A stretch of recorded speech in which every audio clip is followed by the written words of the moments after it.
Muchas gracias, señor senador Raúl Cervantes Andrade, presidente de la mesa directiva del Senado de la República. Compañeras senadoras, compañeros senadores, comparezco ante ustedes para presentar a la consideración de este Pleno el dictamen expedido por las Comisiones Unidas de Gobernación, Reforma del Estado, Estudios Legislativos, Primera y Segunda, y la de Puntos Constitucionales que me honro en presidir, relativo al turno que dispuso el presidente de la mesa directiva de las iniciativas para reformar diversos artículos de la Constitución Política de los Estados Unidos Mexicanos en materia político-electoral. Los integrantes de las Comisiones Unidas nos abocamos al estudio con esmero, conscientes de la responsabilidad que ello implicaba y sabedores de que los principios imperantes en la negociación eran la expresión plural, la diversidad de las ideas que enriquecieron el debate doctrinal e ideológico, siempre respaldados por el firme propósito de construir acuerdos que abonaran la transformación de nuestro país para bien de los mexicanos. Dos grandes temas dan soporte al contenido del dictamen elaborado. Uno de ellos es el relativo a la reforma política y el segundo a la reforma electoral, ambos de rango constitucional e igualmente trascendentes. Por lo que corresponde a la reforma política, se incorporan al índice temático los conceptos siguientes: gobierno de coalición optativa. En caso de que no se opte por el gobierno de coalición, la Cámara de Diputados ratificará el nombramiento otorgado por el titular del Ejecutivo Federal al secretario de Hacienda y Crédito Público, y el Senado de la República deberá hacer lo propio con el nombramiento del titular de la Secretaría de Relaciones Exteriores. Estos presupuestos están fundados en el principio de pesos y contrapesos para equilibrar el ejercicio del poder en comparticipación todos los actores que hagan posible la democracia.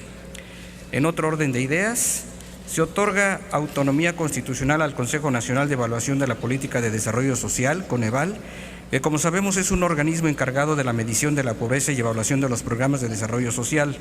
cuyo órgano de gobierno estará integrado por un presidente y 6 consejeros, nombrados por el Senado de la República. El rezago de atención y superación de la pobreza es una disciplina pendiente que nos compete a todos y por ende debe ser un esfuerzo de gobierno y de sociedad en su conjunto para superar este imperante reclamo de justicia social. Asimismo, se transforma la Procuraduría General de la República en una Fiscalía General que nace como un órgano constitucional autónomo con personalidad jurídica y patrimonio propio. Con este cambio sustancial se recupera el valor de la justicia como un bien jurídicamente tutelado en el rango de derechos humanos y se confirma que es deber del Estado garantizar al ciudadano el disfrute de una vida digna y en convivencia social amparada por la paz, no al estilo de criterios transeccionales. Por esta razón se propone que el nuevo fiscal general de la República dure en su encargo 9 años y lo asumirá mediante el procedimiento siguiente.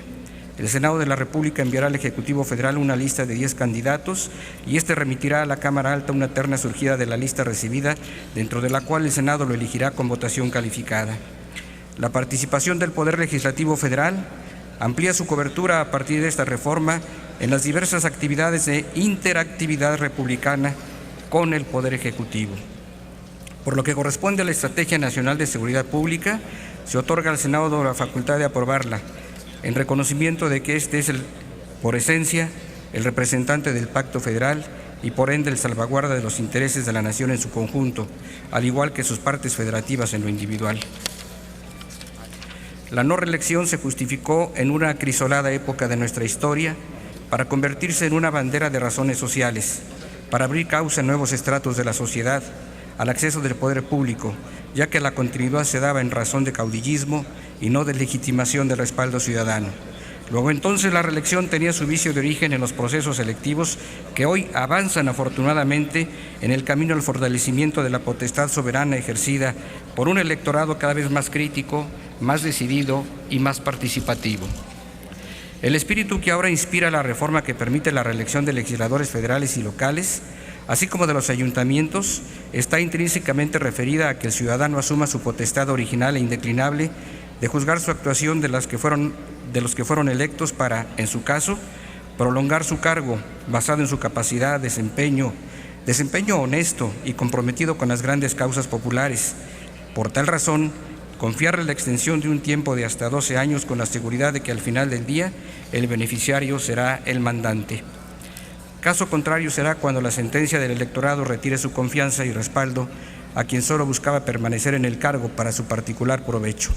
Así, vista la reelección vigoriza la carrera parlamentaria o la administrativa municipal, profesionaliza el trabajo del legislador o del cabildo respectivamente,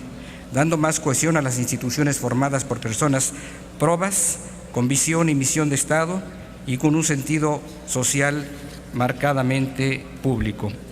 Un tema de no menor importancia es el relativo al largo tiempo que transcurre entre la votación y la toma de posesión del Ejecutivo Federal. Es injustificable este largo plazo de inactividad del presidente electo sin sus facultades otorgadas en las urnas. Por ello se considera que será de mayor beneficio para el desarrollo de la productividad de la convivencia social reducir este espacio y, en consecuencia, se propone que la toma de protesta del Ejecutivo Federal sea el 1 de octubre del año de la elección. Este dictamen contempla también la materia electoral. Sus acuerdos no siempre fueron por unanimidad. Sin embargo, se determinó a partir de atender todas las expresiones y todas las voces que se quisieron manifestar, todas las coincidencias, en un ejercicio conjunto para acrisolar en propuestas unidas los temas aquí abordados. En todos los casos, las propuestas se hicieron acompañar del firme ánimo de seguir superando diferencias, de interpretación y actuación del órgano rector de los procesos electorales democráticos del país. En el seno de los trabajos de las Comisiones Unidas, se estimó que es tiempo de dar un paso firme adelante en la conducción de los procesos eleccionarios para darle certeza y legalidad a sus resultados y, por tanto, efectos en el interés público. Sin dejar de reconocer la importante aportación que ha dado en sus casi 20 años al servicio de la democracia, el Instituto Federal Electoral ha cumplido su ciclo en forma muy destacada. En esta nueva etapa se requiere de un órgano y un nuevo orden. Por tal razón, el acuerdo mayoritario de las Comisiones Unidas es que se dé paso a un Instituto Nacional Electoral que, además de ser un órgano autónomo constitucional con personalidad jurídica y patrimonio propio, ejerza a plenitud los valores de la independencia, la objetividad, la imparcialidad, la equidad y la legalidad,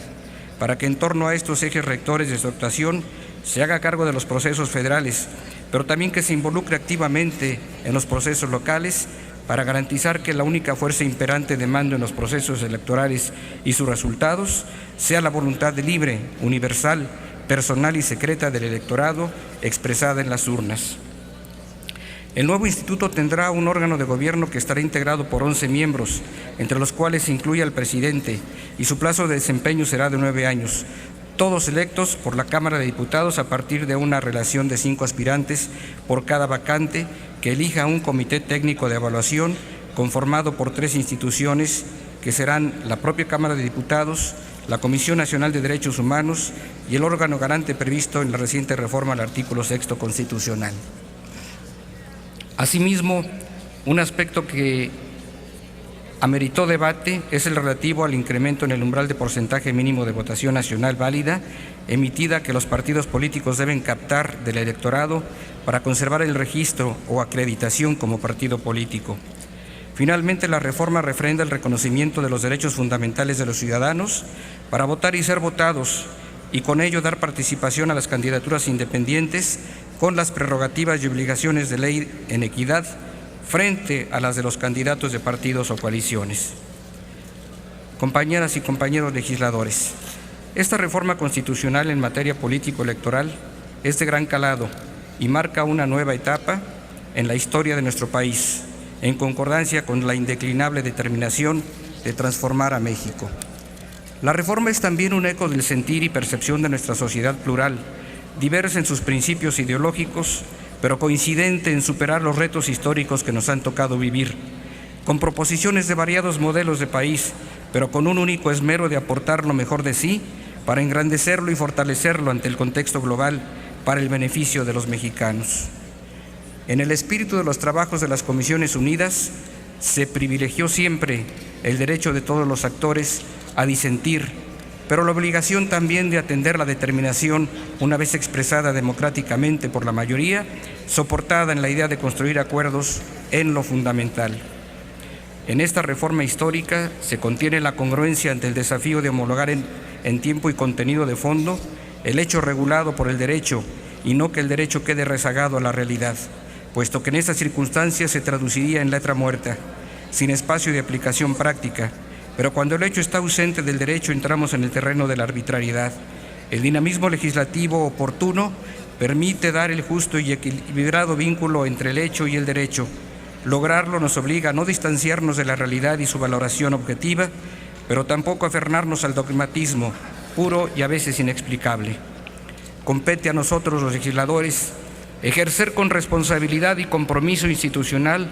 nuestras atribuciones que provienen del mandato popular para conservar el justo equilibrio de correspondencia entre el supuesto jurídico y el hecho regulado. Un hecho sin prevención en el derecho propicia irregularidad. El derecho incongruente con el hecho normado es utopía.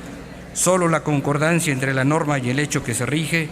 crea condiciones adecuadas para fortalecer el Estado de Derecho justo. En esta ocasión acudimos al llamado general de revisar con imparcialidad, diagnosticar con certeza, proponer con convicción, sancionar con congruencia nuestro tiempo y circunstancias de la evolución en el progreso del país para caminar en paralelo y en coordinación en el contexto del mundo, pero sin perder nuestra identidad. Honorable Asamblea, este dictamen pide ahora ser respaldado por esta soberanía para continuar su trámite parlamentario y en carácter de minuta ser tratado en la colegisladora para que luego de ser analizada y aprobada por el Constituyente Permanente, previa publicación formal por el Ejecutivo Federal, se incorpore al derecho positivo vigente para dar mayor vigor y solidez a las instituciones constitucionales y electorales, tal y como lo demanda nuestra patria. Al aprobar este dictamen, estaremos cumpliendo con México y con el espíritu que animó el compromiso implícito que conlleva la protesta que rendimos al asumir el cargo de legisladores que ahora ejercemos, con vocación de cumplir cabalmente el compromiso adquirido con el pueblo mexicano. Muchas gracias.